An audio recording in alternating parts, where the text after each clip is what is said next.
दोस्तों जो की अखबार छा थी लिखनि में मां तव्हां मेज़बान ज़ाहिद राजपर ऐं असां सां गॾु महिमान आहे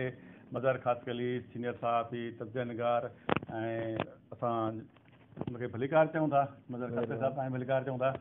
ऐं अॼु की अख़बारूं ॾाढियूं अहम आहिनि सियासी बयान सां अॼुकल्ह भरियल आहिनि जंहिंमें रोज़ानी पंहिंजी अख़बार जी लीड ख़बर आहे त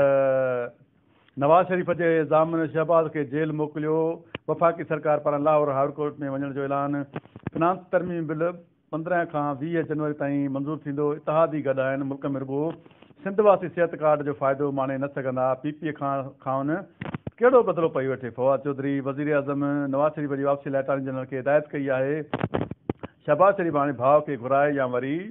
जैली हलफ़नामे ते जेल वञे हिते मोटरसाइकिल चोरीअ ते बि पुलिस जवाबदार जी ज़ाल धीअरुनि खे बि गिरफ़्तार करे थी लाहौर हाई कोर्ट पाणमराद नोटिस वठी शहबाज़ खे सॾाए स्टेट बैंक खे IMF वटि गिरवी नाहे रखियो आज़ादु स्टेट बैंक मुल्की मफ़ाद में आहे 30 सालनि जूं ख़राबियूं 3 सालनि में ख़तमु थी नथियूं सघनि ऐं वधीक त असां गुज़िरियल 3 सालनि में कर्ज़ु नाहे वरितो बहितर पंहिंजे दौर में $32 अरब कर्ज़ु मोटायो आहे ईंदड़ 5 सालनि में $55 अरब कर्ज़ु वापसि कंदासीं तेल जी क़ीमतनि में जो तयन ओघरा कंदी आहे आलमी मंडीअ में अघु घटिजण शर्त हिते बि लाभ थींदी महांगाई ज़रूरु आहे पर हाणे इस्तेहकाम पियो अचे इहे चौधरी फवाद जूं ॻाल्हियूं आहिनि ऐं नवाज़ शरीफ़ खे वापसि आणण लाइ हुकूमत जो नेब सां राब्तो शहबाज़ ख़िलाफ़ दरख़्वास्त जी हिदायत छा पिया ॾिसो त वाक़ई नवाज़ शरीफ़ खे वापसि आणींदा या नवाज़ शरीफ़ पाण वापसि ईंदो छा सूरताल नज़र पई अचे हिन में सूरताल त इहा आहे त नवाज़ शरीफ़ पाण वापसि अचे या नवाज़ शरीफ़ खे घुराए वञे ॻाल्हि जो मक़सदु ॿई ॻाल्हियूं बराबरि आहिनि ॻाल्हि असुल में इहा आहे त जेका हिन वक़्तु महांगाई जंहिं हद ते पहुती आहे या महांगाईअ जंहिं अंदाज़ सां माण्हुनि जो जीअण जंजाल करे छॾियो आहे हर हंधि माना उहो सूबो कोन्हे वेंदे ख़ैबर पख्तूनख्वा खां वठी सिंध ताणी सिंध खां वठी बलोचिस्तान ताणी बलोचिस्तान खां वठी आज़ादु कश्मीर ताणी माना हर हंधि जेको आहे माण्हू बुख बदहालीअ जे करे ख़ुदकुशियूं था कनि हीउ सॼो माना हिकिड़ो ॼण अमीरनि वारो निज़ाम आहे मुल्क में लागू उन माण्हुनि जो तर्ज हटाइण लाइ ऐं माण्हुनि खे ॿी का ॻाल्हि जा ॿियो को इशू ॾियण लाइ हिकिड़ो ड्रामो रचायो वियो आहे हाणे वरी इमरान बि चए थो वरी असांजो चौधरी फवाद बि चए थो जेके नवाज़ शरीफ़ जी ॻाल्हि करण खे माना तसवर ई कोन कंदा त मीडिया ते नवाज़ शरीफ़ जी ॻाल्हि कई हाणे ओचितो हिननि खे नवाज़ शरीफ़ यादि अची वियो आहे ओचितो माना हींअर जेको आहे सो शहबाज़ शरीफ़ यादि अची वियो आहे त भाउ उहो ज़ामीन हो एतिरा साल जेकॾहिं नवाज़ शरीफ़ ॿाहिरि रहियो हिननि खे ख़बर कान्हे त शहबाज़ शरीफ़ ज़ामीन आहे ऐं हू 3 महीननि लाइ वियो 3 महीननि खां ज़रे घटि अची साल ॾेढ गुज़री वियो आहे अञा बि मथे अरसो गुज़री वियो आहे हुननि खे यादि कोन हो हाणे अची यादि आहे त माना माण्हुनि खे ॿिए पासे मोड़णो आहे पर माण्हू वीचारा पंहिंजे रोज़ु कमाइनि रोज़ु खाइण वारे मसइले में फाथल आहिनि ऐं सियासी क़यादत जी खोट सबबु हिननि जी मनमानियूं जीअं वणेनि थो तीअं कनि था चऊं था रोज़ानी कावश ही फज़ल रहमान खे ख़बर आहे उहा बि ॾाढी अहम आहे त नवाज़ शरीफ़ ॾे वापसि अचे 23 मार्च इस्लामाबाद मार्च जो फ़ैसिलो हतमी आहे फज़ल रहमान मौलाना फज़ल रहमान जी सदारत में पेशावर में PDM इजलास सभिनी जमायतुनि पारां 23 मार्च ते इस्लामाबाद मार्च जी हिमायत मार्च जे सिलसिले में शहबाज़ शरीफ़ पंजाब में अॻवानी कंदो KPK में मूंखे ज़िम्मेदारी ॾिनी वई आहे मौलाना फज़ल रहमान अवाम हिन हुकूमत खे वधीक बर्दाश्त करण लाइ तयारु न आहे PPI ऐं NPA खे अपोज़िशन जो हिसो सम्झूं था अच्छा इहा हिकिड़ी कावशी ख़बर आहे जॾहिं त वरी पंहिंजी अख़बार में आहे त मार्च मुल्तवी थियण जो अमकान इस्तीफ़ा उन चूंडनि में ॾुखियायूं आहिनि पार्लियामेंट ताक़त सां हुकूमत वठंदासीं ॿिनि ख़बरुनि में हेॾो सारो तज़ाद आहे कीअं पिया ॾिसो अस्पताल खे त वाक़ई हीउ लॉन्ग मार्च कंदा हिन खे को इशारो आहे हीउ जेको मौलाना फज़ल रहमान चए थो नवाज़ शरीफ़ ॾे अचे त लॻे थो त एस्टेब्लिशमेंट जो हथु जेको आहे इमरान ख़ान आहे हाणे ढको थींदो पियो वञे ॿई ख़बरूं वाज़िह आहिनि पर पंहिंजी अख़बार ख़बर में थोरी घणी सदाकत आहे ऐं ईअं ई थींदो त माना 23 मार्च जीअं वेझे ईंदी तीअं असांजो मौलाना साहब जेको चवंदो त मुल्की हालतूं जेको आहे सही न आहिनि मुल्की हालत इजाज़त नथियूं ॾियनि इन करे लॉन्ग मार्च नथो करे सघिजे ऐं छो नथो करे सघिजे उनजो हिसो जेको आहे सो मौलाना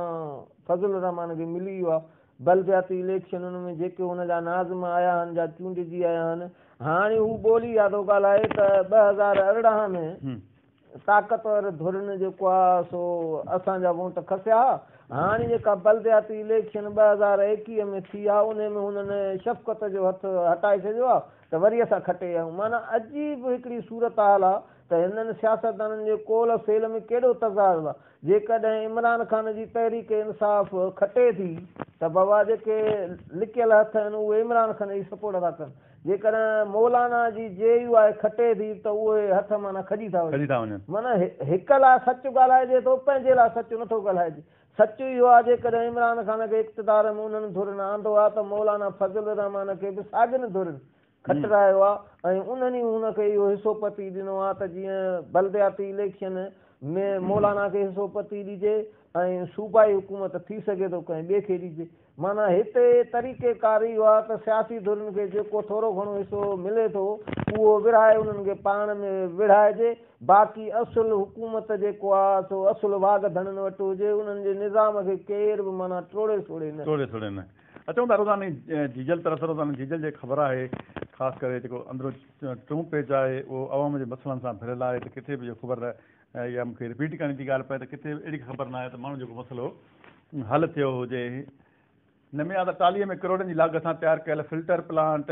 रवासनि लाइ बेला बणियल अमलो घर वेठे पघारूं खणणु लॻो। सिंध हुकूमत गोलाची तइलके में 160 गैर स्कूल गैर फ़ाल ॼाणाए बंदि करे छॾिया। नोटिफिकेशन जारी। वरी यूसी नूराबाद जा इलाइक़ा बुनियादी सहूलियत खां महरूम, बजट हड़प, रहवासी अज़ाब जो शिकार। पीर वसण मेरापुर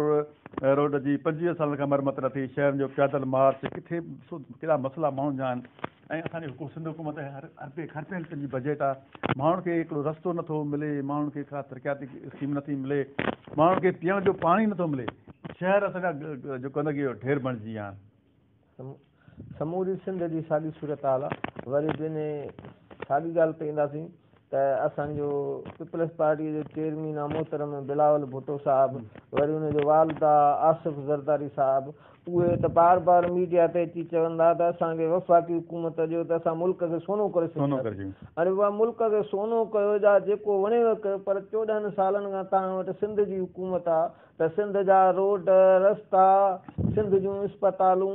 कहिड़ी सूरत हाल में हींअर माना माण्हुनि खे के बुनियादी सहूलियतूं नथा ॾेई सघो त तव्हां ॿिए हंधि कहिड़ा सुधारा आणींदव। जॾहिं अवल तव्हां पंहिंजे सिंध में त सुधारा आणियो न। सिंधी माण्हू हिननि खां सालनि खां वठी आमिरनि खां टकर पीपल्स पार्टीअ जे करे खाईंदा आया आहिनि। हिन वक़्तु माना जेका बि टाउन कमेटी ॾिसो उन में सियासी बुनियादनि ते जेका बजट अचे थी उहा विरहाई थी वञे। शहर जेको आहे सो गंदे पाणीअ सां भरिया पिया आहिनि। वज़ीर आला खां वेंदे सेक्रेटरियुनि ताणी को नोटिस नथो वठे। इहा सूरत हाल आहे सिंध जी। हाणे हिननि खे जेके असुलु वाघ धणी आहिनि उन्हनि खे बि ख़बर आहे जे हिननि खे अञा वफ़ाक़ी हुकूमत ॾींदा त हीउ कहिड़ो मुल्क सुधारींदा, रहियो को मुल्क जो ॿेड़ो ॿोड़ींदा। महिरबानी मदर ख़ासि साहिबु असांजे प्रोग्राम जो वक़्तु पूरो थियो। ख़ासि ॻाल्हि जेका हुई का PDM जी हुई जेका नवाज़ शरीफ़ वापसी आहे, ॾिसो त नवाज़ शरीफ़ वापसी थिए थी या नथी थिए। हुकूमत लाहौर हाई कोर्ट में पिटीशन दाख़िल करण जो हिकिड़ो ऐलान बि कयो आहे ऐं मौलाना फज़ल रहमान हिकिड़ी नवाज़ शरीफ़ खे अपील बि कई आहे त उहे वापसि अचे। पर ॾिसूं था त इस्टेब्लिशमेंट जो हथु कंहिं ते आहे, जंहिं इस्टेब्लिशमेंट जो हथु हूंदो उहो ई सघारो साबित थींदो। पाकिस्तान में सियासी क़ुवतूं त सॼे इस्टेब्लिशमेंट जे ताबे रहियूं आहिनि। सुभाणे ताईं पंहिंजे मेज़बान ज़ाहिद राइटर खे इजाज़त। अलाए भाई।